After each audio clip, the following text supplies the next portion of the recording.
Como é que a gente faz isso? A gente criou um projeto que era um piloto chamado Operação Mangue Limpo, e na época do defeso, de 1º de outubro a 31 de dezembro, logo nós estamos na época do defeso, é época de reprodução, não se deve coletar, não se deve transportar, nem consumir o caranguejo-sá, porque é a época que ele está em reprodução, né? Principalmente uma fêmea ovada, não se deve consumir. Uma fêmea carrega até 250 mil ovos na sua barriga. Caraca. Só que desses 250 mil, Quantos só sobrevivem? 1,5% chegam à fase adulta. Né? E Então, fase adulta são quantos anos?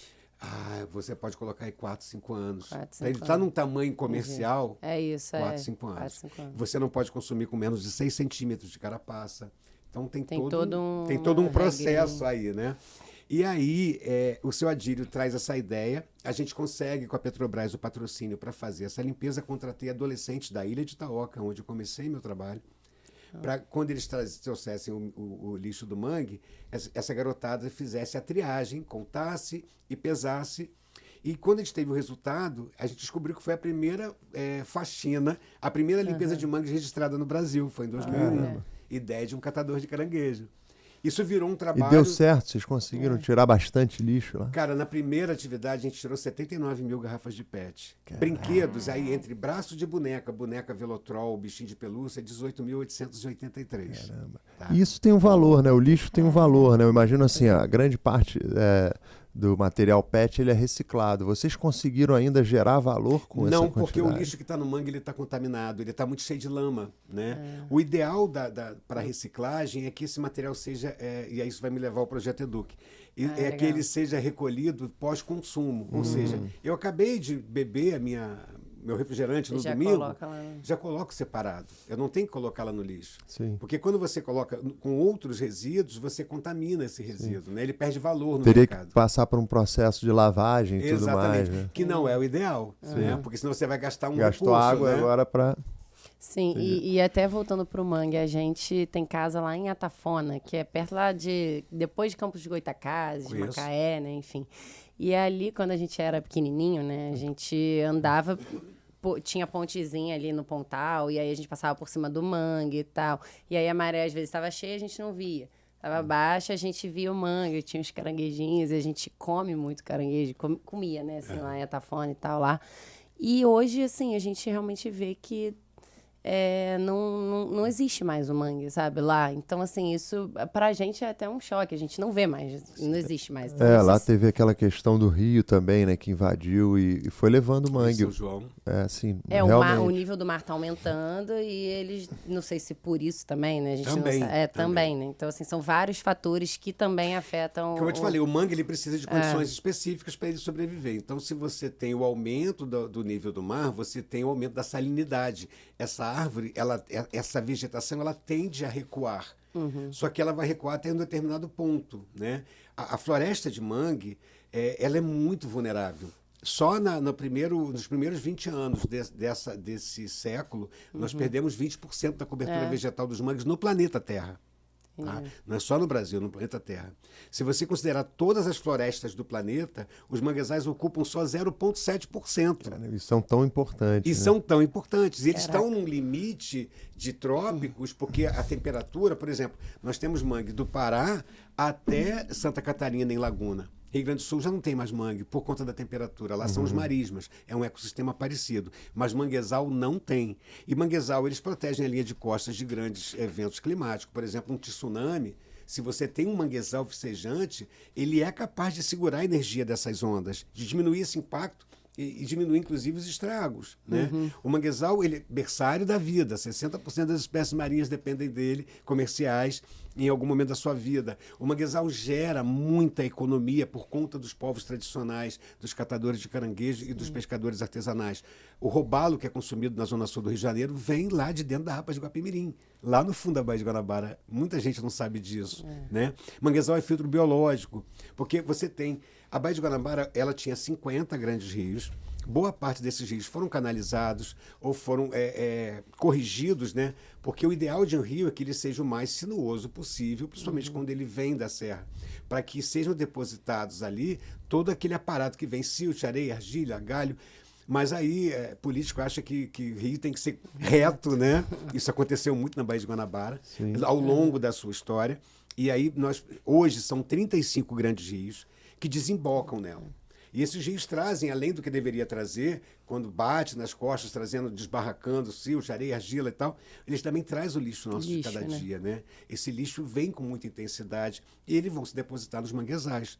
São 200 metros cúbicos de água, 200 mil metros cúbicos de água por segundo que chegam na Baía de Guanabara. Então, você tem uma água do mar entrando e 200 mil metros cúbicos de água doce por segundo. Essa mistura faz com que a salinidade média da Baía de Guanabara seja em torno de 35 partes por mil. Ou seja, cada litro de água tem 35 gramas de sal.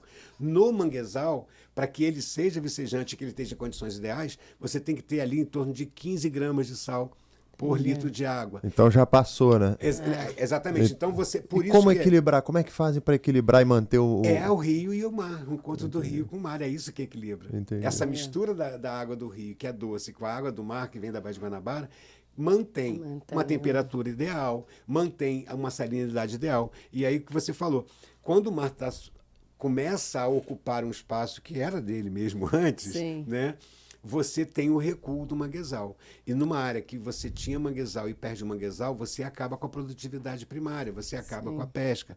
Enfim, você vai trazer problemas sociais, ecológicos e econômicos muito graves. Mas né? você tem uma história, assim, a gente via muito, né, o pessoal vendendo caranguejo tal. E hoje em dia a gente passa ali e não tem mais esse pescador vendendo esse peixe, enfim, esse crustáceo. Ou seja, aquele trabalhador... Que esse cara, o que ele veio fazer, assim? Ele vai ter que virar um pedreiro, ele vai fazer alguma outra coisa da vida, porque ainda mais se ele vem de povos tradicionais, se a família dele tem essa cultura, ele não sabe fazer outra coisa, né? Ele vai ter que reaprender.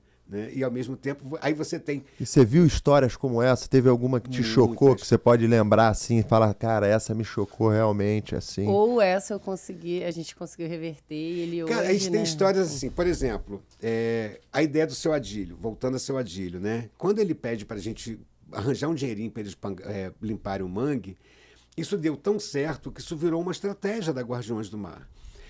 De 2001 até 2004, a gente conseguiu manter, a gente paga eles, então, na época do defeso, que é de 1º de outubro a 31 de dezembro, eles não podem catar, eles podem ser presos se eles catarem, forem pegos com caranguejo. Só que muitos deles não sabem fazer outra coisa, como a gente acabou de dizer. Sim. E muitos deles não têm acesso ao seguro defeso. Seja porque não está associado a um grupo organizado, seja por falta de informação, falta de documento, falta de instrução, né? Isso é muito comum da Baía de Guanabara, tá? E aí, essas pessoas, a gente privilegia essas pessoas que não têm acesso ao seguro-defeso, paga essa bolsa auxílio, ou seja, a gente paga por um serviço ambiental. E aí, ele ganhou uma nova forma de remuneração. Exatamente. Durante esse período. Eles entendem que não viraram lixeiros, que eles não viraram catador de lixo. Na verdade, eles estão prestando um serviço... Para eles mesmos, de certa forma. Em termos do... De certa forma, total. Total. Veja só. Mas eu digo também para a gente, né? Para toda a sociedade. Tá? De 2004, 2005 até 2012, nós não fizemos essa atividade. Como eu falei, por conta do patrocínio, você vai... E aí a gente atendia as esposas dos pescadores. Depende de uma verba de patrocínio, então, eu imagino conseguir... Sim, porque é caro, você tem deslocamentos muito grandes. Atualmente, a gente chama de Operação Lipaoca. O que era Operação Mangue Limpo virou Operação Lipaoca. No caso, hoje, a gente atua na margem, a gente atua na foz do Rio Guaxindiba e Rio Caceribu, lá no fundinho da Baía de Guanabara. Da onde a gente sai de barco, dá mais ou menos 20, 25 quilômetros de rio. Então, ida e volta são 50.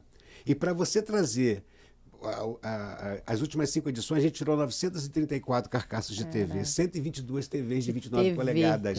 TV, de 29 polegadas, aquela grandona antiga. Tá? As pessoas jogam... Sofá, né? Sofá, tudo. Sofá, geladeira. A gente nem conta. A gente nem conta. Porta de geladeira, capacete de moto, tampa de privada, 148 tampas de privadas, sabe? Tudo que as pessoas acham que lixo, quando você joga no rio, tem um portal mágico, ele vai cair e sumiu, né? E aí aquela velha máxima, né? Não existe fora em termos de planeta. Né? Tá tudo aqui. E lixo não tem perna, não tem asa e não tem braço. Ele vai ficar no lugar onde você jogou. E no caso do rio, ele vai se depositar em algum lugar. Ele some da sua vista, mas ele vai se depositar em algum lugar. E ele vai causar dano para você a longo prazo. Você pode não estar vendo, mas ele está contaminando o pescado que você come, no caso do manguezal.